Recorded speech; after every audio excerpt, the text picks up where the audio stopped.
Le 13 novembre 2022, une affaire terrifiante s'est déroulée dans la ville de Moscou, dans l'Idaho. Aujourd'hui, on va se rendre dans la ville de Moscou, dans le nord de l'Idaho, le long de la frontière avec l'État de Washington.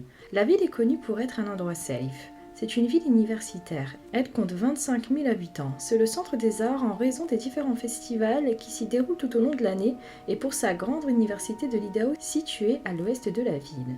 Parmi ses habitants, on dénombre 10 000 étudiants, dont 4 qui ont fréquenté cette université en novembre 2022. Madison Mogan, Kaylee Concalves, Ethan Chapin et Zana Gernodel. Madison était âgée de 21 ans. Elle est née en mai 2001 à Eugene, Oregon et a grandi dans l'Idaho. Elle est connue comme étant une travailleuse acharnée et très joyeuse. Elle était fière de fréquenter l'université de l'Idaho. Elle était en couple avec un autre étudiant nommé Jack depuis près d'1 an et était ravie d'obtenir bientôt son diplôme en marketing.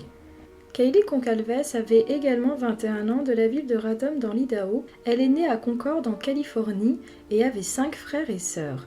Sa famille a déménagé dans l'Idaho quand elle était encore jeune. C'est au collège qu'elle et Madison ont commencé à se côtoyer. Elles étaient inséparables.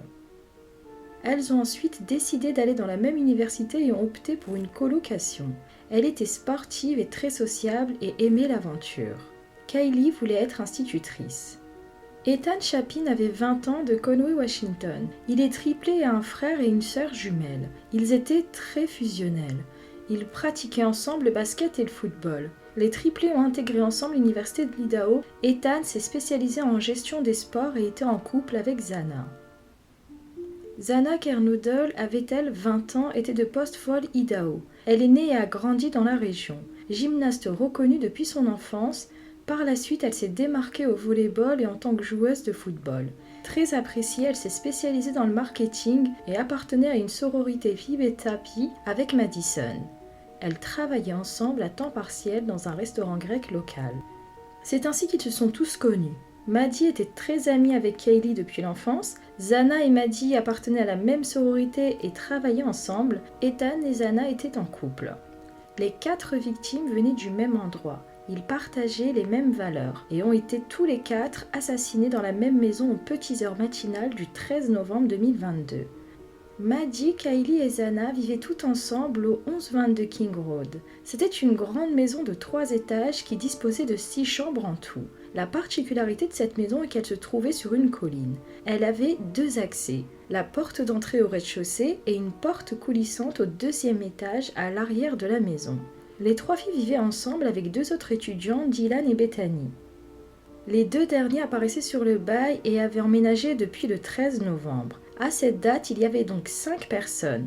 Zana, Kaylee, Maddie, Bethany et Dylan et Ethan, le petit ami de Zana. Il y avait aussi leur chien Murphy. La chambre de Bethany et Dylan se trouvait au 1er étage, Zana et Ethan au 2e étage et Maddie et Kaylee au 3e étage. Les 4 derniers ont été tous assassinés dans la maison le 13 novembre.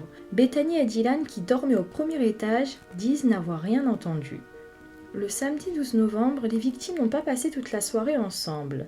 Cette photo a été prise ce jour-là, elle avait été postée par Kaylee avec en légende « Une fille chanceuse d'être entourée de ces personnes tous les jours ».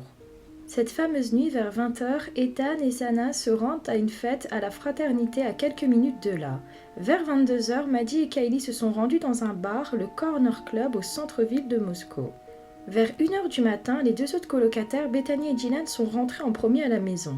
Ethan et Zana étaient également rentrés vers 1h30. Vers 1h45, Kaylee et Maddie ont quitté le club et ont été aperçus sur un live en train de faire la queue à un food truck garé à proximité. Ce restaurant avait pour habitude de filmer leur entreprise en direct. C'est la dernière fois qu'elles seront vues vivantes.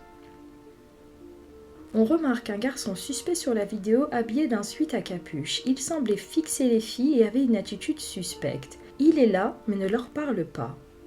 À 1h55, Kaylee et Maddie font appel à un Uber et rentrent à leur tour à leur domicile. De 2h26 à 2h44, Kaylee a tenté de joindre son ex Jack. Elle a d'ailleurs essayé de le joindre de nouveau à 3 reprises de 2h45 à 2h52. Même si elles ont une chambre voisine, ce jour-là, Maddie et Kaylee, qui sont meilleures amies, dorment dans le même lit. Kaylee, en état d'ébriété, a contacté son ex-petit ami Jack Comme il ne décrochait pas, elle pensait qu'il avait bloqué son numéro, elle demande alors à Maddie de l'appeler avec son propre téléphone, il ne décroche pas non plus.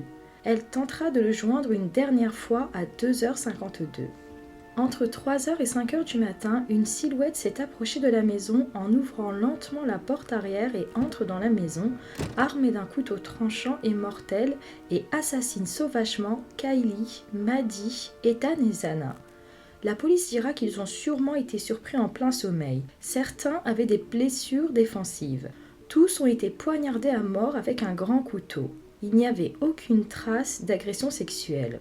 Les deux autres colocataires arrivés avant tout le monde et qui dormaient au premier étage disent n'avoir rien entendu alors qu'un carnage se passait à l'étage juste au-dessus d'eux. Vers midi, Bethany et Dylan émergent doucement et découvrent les corps au deuxième et au troisième étage d'Ethan, Zana, Kylie et Maddie. Ils disent s'être revenus à plusieurs reprises puis contactent enfin la police. Une image est prise, on y voit du sang s'écouler de la maison au deuxième étage, ce qui signifie que les crimes ont été sauvagement effectués.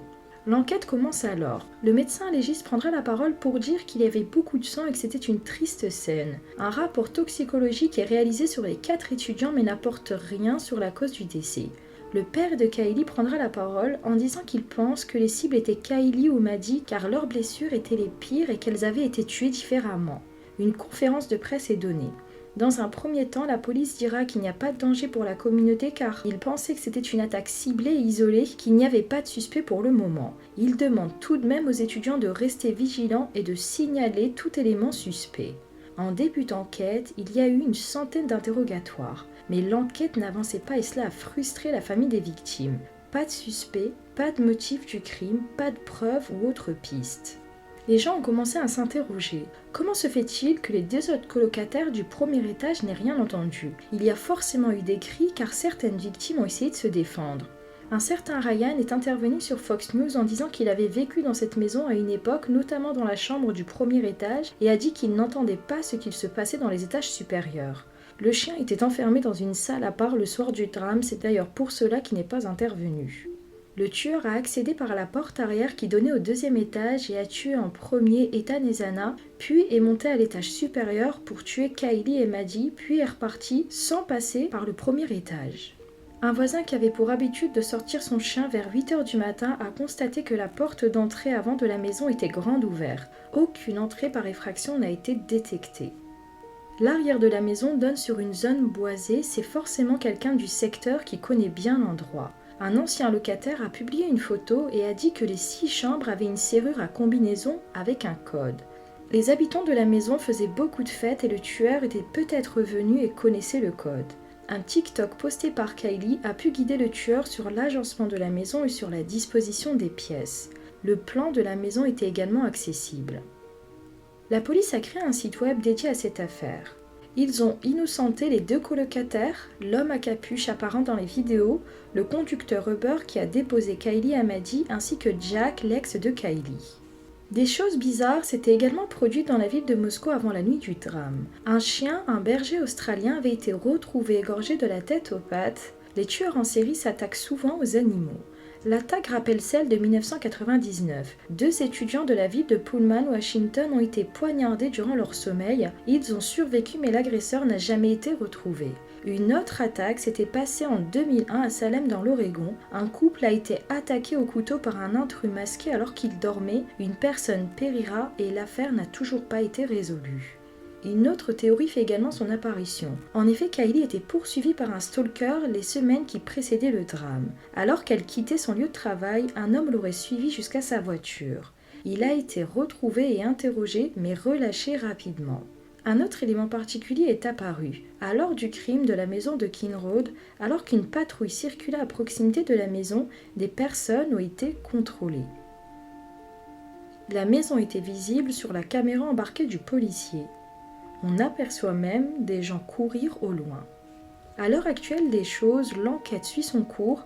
Celui qui a fait cela est forcément un tueur en série, un prédateur. La police recherche pour le moment les occupants d'une Hyundai Elantra blanche de 2011.